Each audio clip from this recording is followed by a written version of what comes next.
Hey, what's going on? This is Leo. So it's no surprise that I don't particularly like Adam Aron. I think he's done a lot of sketchy things that make him suspect at very least. And the whole ape thing, it just doesn't really make sense to me because in my mind, it's not something that would force the squeeze. I don't see a mechanism that would do that. But what I do think is, I think something a little bit more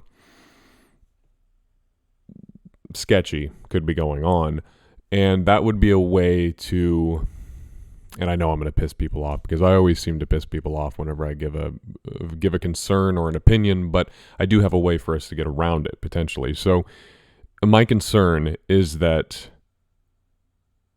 once these ape shares are released, right? Let's say they're on the market, they're trading parallel. What do we know about them? We know that there's going to be a 1-for-1 match. So, 516 million shares of AMC. So there's going to be 516 million of these apes.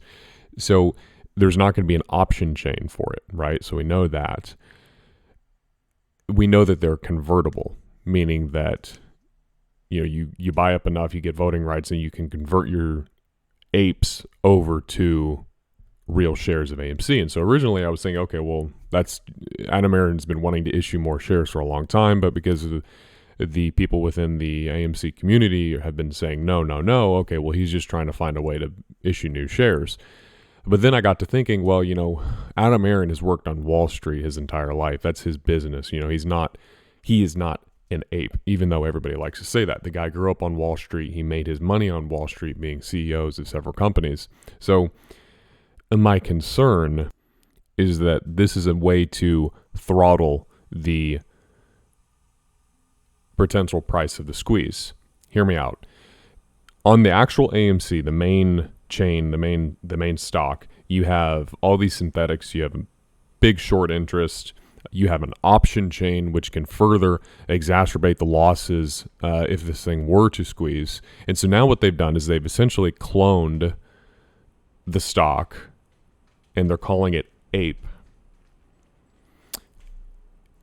Now, what happens when, let's say that these funds that are holding short positions or even synthetics, they go in and they start buying up these apes, which can be converted to real shares. So they start buying them up and converting them. So obviously the price is going to skyrocket on APE if this is their plan. I don't know. This is all theory. But the price would start skyrocketing on APE. They start converting those shares over to AMC so that they can cover those shorts or those synthetic positions. There's no option chain on APE, which means that there won't be all these option losses that people can have. So they can cap the price. And as they're buying up the apes to convert over into real shares for AMC, the upwards movement will solely be based on the buy pressure of the shorts, right? So they're buying up the shares of APE, converting them over. There's not a short position on APE, right? So there's not going to be a squeeze on APE, right? So it also offers in the sense that the AMC community gets some sort of a squeeze because the value of these APE share or these APE dividend, whatever you want to call them, I'm just going to call them tokens because I don't know what dividend tokens, whatever. But anyway, so the price would likely go up a lot just based on buy pressure of them trying to buy them up so that they can convert them over to shares. So in a sense that the AMC community gets a little bit of satisfaction. Oh, we made, I don't know, $100, $200 on these APE shares, but AMC never did anything because then they just converted them over and they ended up covering their shorts, if you see what I'm saying. So I think it almost provides a way for them to get out because without the catastrophic damage that could result from AMC ripping, because then you would have the option chain losses, you would have all the synthetic losses, you had to have all the normal short position losses, all those losses compounding and being squeezed up to who knows what price. Whereas an APE, you don't have any of that. You just have the shares that can be bought up and converted over. And here's the other thing. I keep hearing, this is what really sends me over the edge with Adam Aron. He's saying, oh, everybody's scared of dilution. Everybody's scared of dilution. Yeah, we're scared of dilution because that's a key element to a short squeeze. If you've got... The way a short squeeze works is that if you have, let's say, 1,000 shares, right, and a company or a hedge fund is short 50% of those, so they're short 500 shares, and the average daily volume is 100 shares, it would take many days for them to be able to cover. So if there is an event where the price spikes, they can't get out of their position quick enough because it would take multiple days for them to close because the average trading volume per day is only, say, 100 shares. So they can't get out of their position. If you increase the float dramatically, it allows for more trading volume per day, which means that it's easier to get out of your position over time. So that's what I'm so suspect about him trying to constantly increase the float. He say, well, look, the price went up in the past.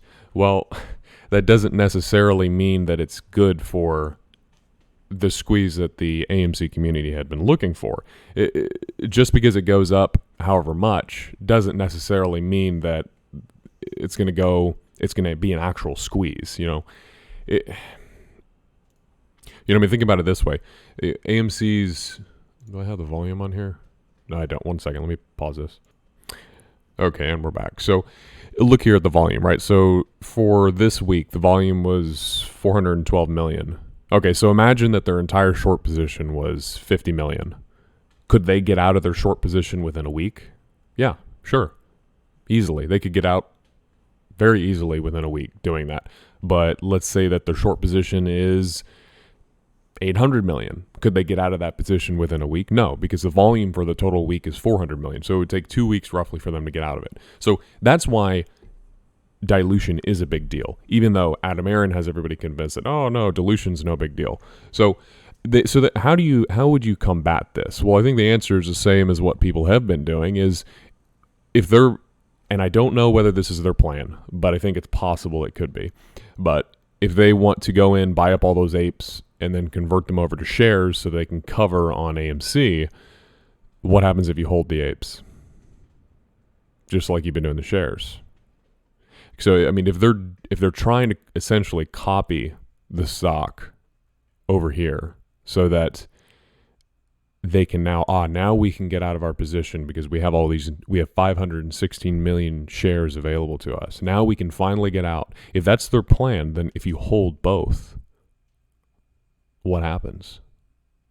You ruin their plan. I mean, it's that simple, really, in my mind. So, I mean, we're just going to have to see. It's just concerning and it's frustrating. I guess just from my experience in listening to Adam Aron say, oh, dilution's no big deal. No, it really is a big deal because that's, that, for example, okay, perfect. Dilution within a currency. So, for example, the government goes out, they increase the money supply by 40%, and they said, oh, no, inflation's no big deal. It's going to be transitory. It's going to go away. Look at the prices of things. Prices are still going way up. Why? Because when you increase the supply of something, you dilute its value. The value of it goes down, down, down. It's a stealth tax. If the dollar has if you can buy a carton of milk for $1 today and they double the money supply, tomorrow that same carton of milk is going to be 50 cents. Or no, it's going to be it's going to be $2 because your purchasing power is what was cut in half. So it dilutes out your value of the underlying assets. It's not a good thing. It's basic economics that it's not a good thing. But there always is the chance that,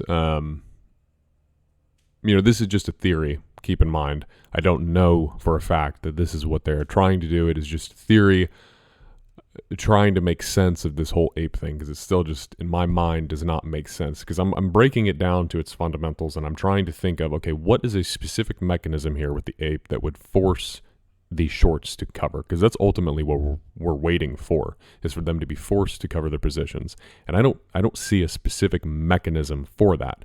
But what stands out more is I'm seeing a mechanism which would allow them to effectively cap how high the squeeze would go. You would still essentially see a squeeze on APE if that's what they're planning.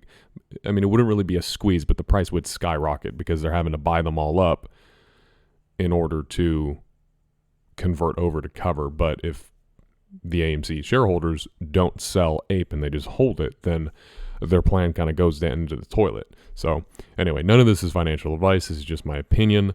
Anyway, so until next time, I'll talk to y'all soon.